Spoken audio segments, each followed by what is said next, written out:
tema desta sexta-feira, como não podia deixar de ser, é o Euro 2024. Pedro Filipe Maia vai nos ajudar a perceber os grandes candidatos, os jogos e os principais jogadores.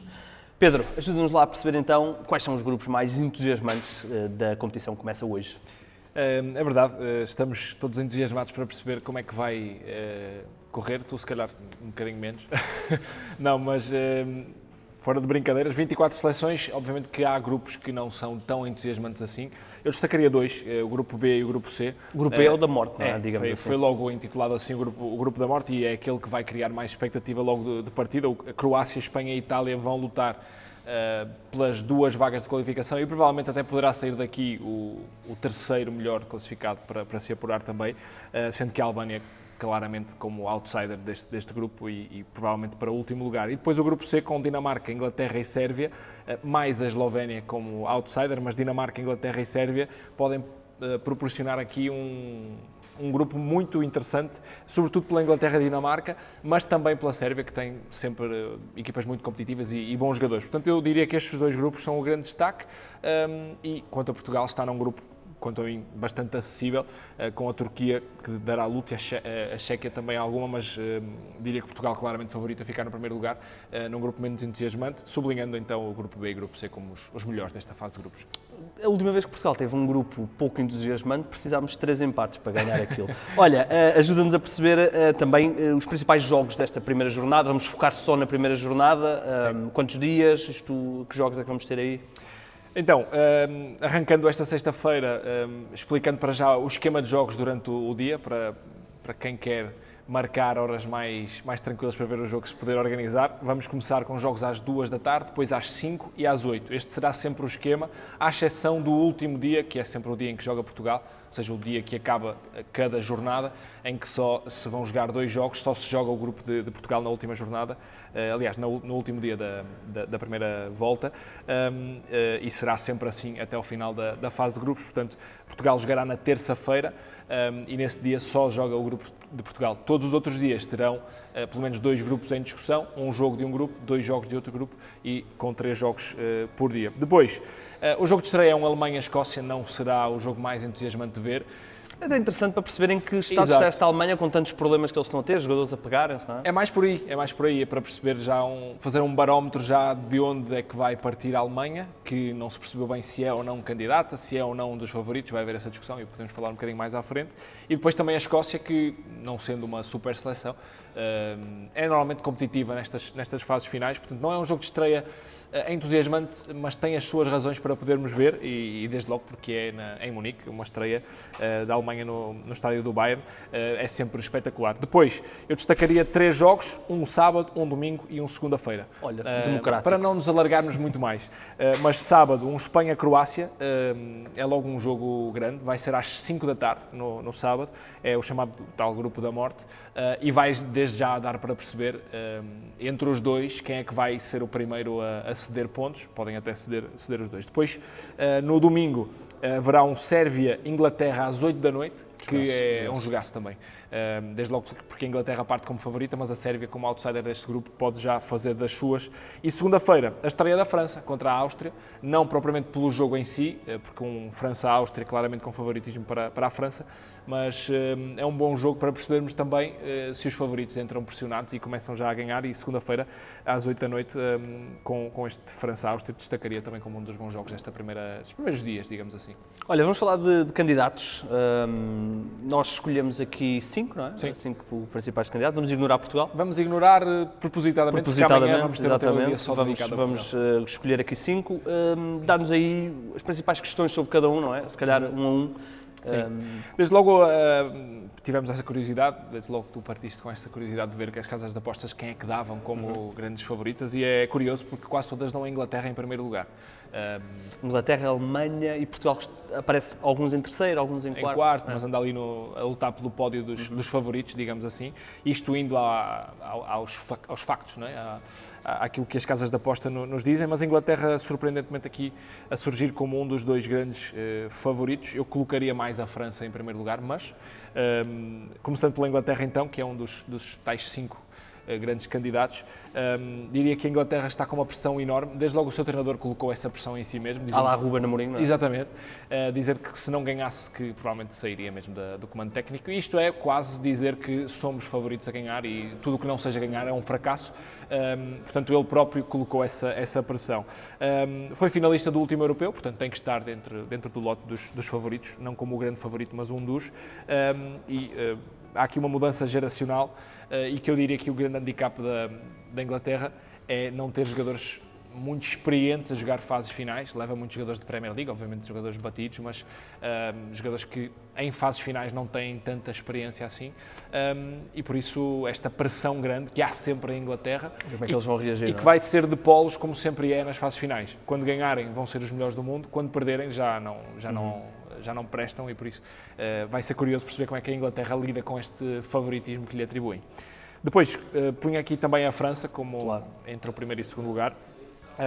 Finalista de 2 mundiais e de um europeu, felizmente para nós perdeu. Algumas conquistas também pelo meio, não é? Sim, ganhando um mundial, com Deschamps a manter-se na seleção há muitos anos e curiosamente é um dos poucos que vai ser treinador no Euro, já tendo ganho a competição enquanto jogador, no Euro 2000, Didier Deschamps, e portanto tem que estar como favorita. Eu diria que a questão aqui é perceber como é que Mbappé vai conseguir liderar esta seleção. Finalmente transferiu-se para o Real Madrid. Não sei se sai ou se entra mais pressão para ele, porque os holofotes estão sempre em cima dele, mas agora como jogador do Real Madrid. E vai ter que liderar, como sempre acontece, por exemplo, com Cristiano Ronaldo, uma seleção, agora como a grande estrela da seleção, e a ter que ganhar o europeu, porque essa pressão está em cima da França. Vamos ver como é que ele lida com uma geração super talentosa. Depois, posso colocar já a Alemanha aqui, que lá está, vamos perceber hoje se é ou não uma seleção coesa, porque saíram as notícias e vídeos, inclusive, o que é ainda para mim mais grave. Sair o vídeo, não é? Sair o vídeo, não o facto de sair o vídeo, mas o facto dos jogadores não se terem inibido, falamos de Rudiger e de Füllkrug, não se terem inibido de se envolverem em cenas menos próprias. Não foi gravíssimo, mas houve claramente uma tensão entre os dois. Houve ali até que tiveram que os separar num treino. Quando os jogadores sabem que há público a assistir e não se inibem é porque a coisa está mesmo porque o ambiente não é bom. E depois também há aqui um ambiente social à volta da seleção um bocadinho tenso e um bocadinho estranho, também pelos momentos políticos que vivemos em toda a Europa. Saiu uma sondagem da televisão pública alemã que já de si é bastante racista e depois as respostas foram...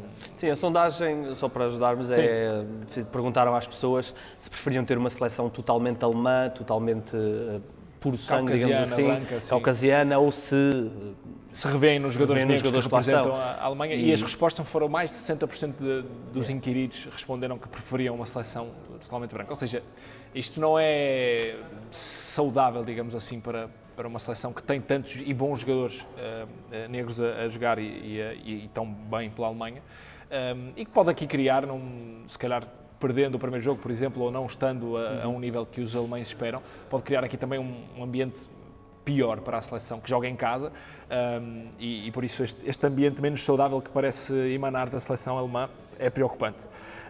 E depois falamos aqui de manhã na redação e a Itália não é uma super seleção, mas tendo ganho, ou sendo a atual campeã da Europa, às vezes até nos esquecemos disso porque falhou o último Mundial. Os dois últimos. Os dois últimos Mundiais.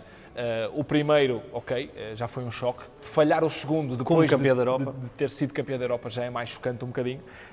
Mas o campeão em título tem que ser sempre considerado.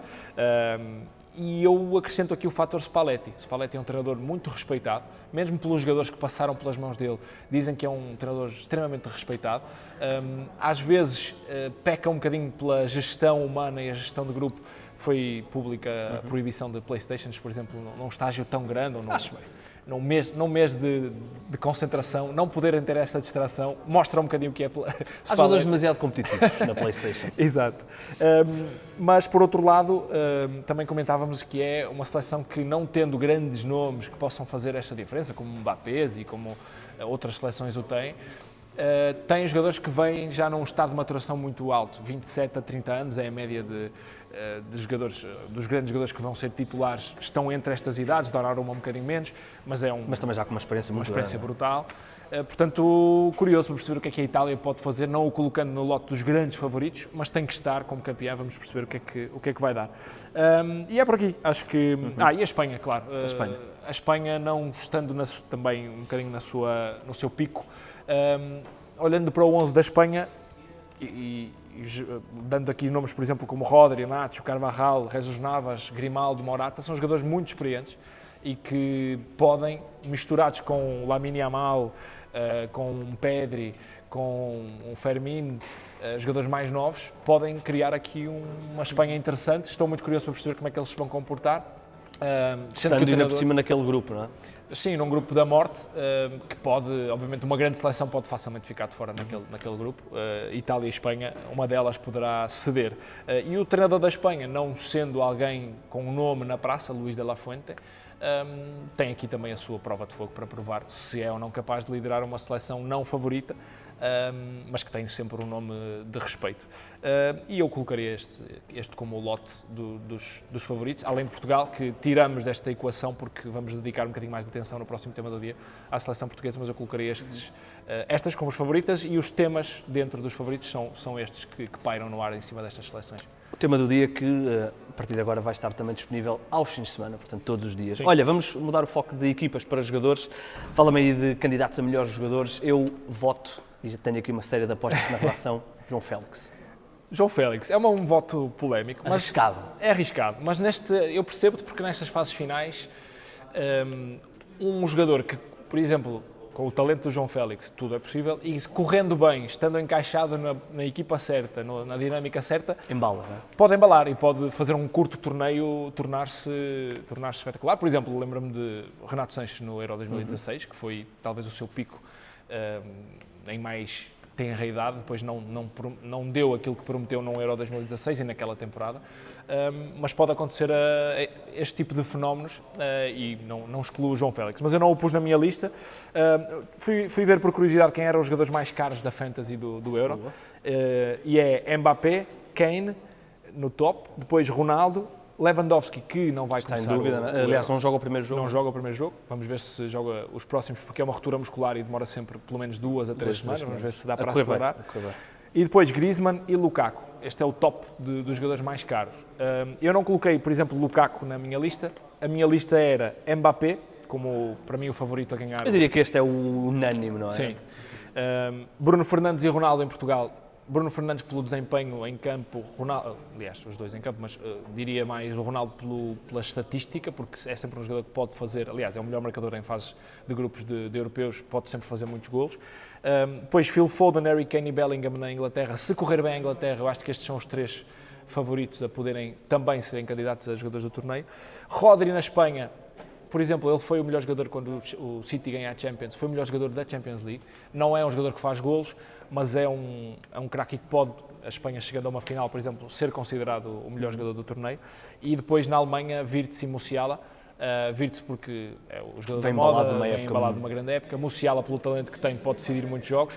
E isto sempre debaixo do chapéu da condição de a seleção em que estes jogadores estão fazer a uma jogar, grande competição. tem que ser pelo menos ou finalista ou ganhar.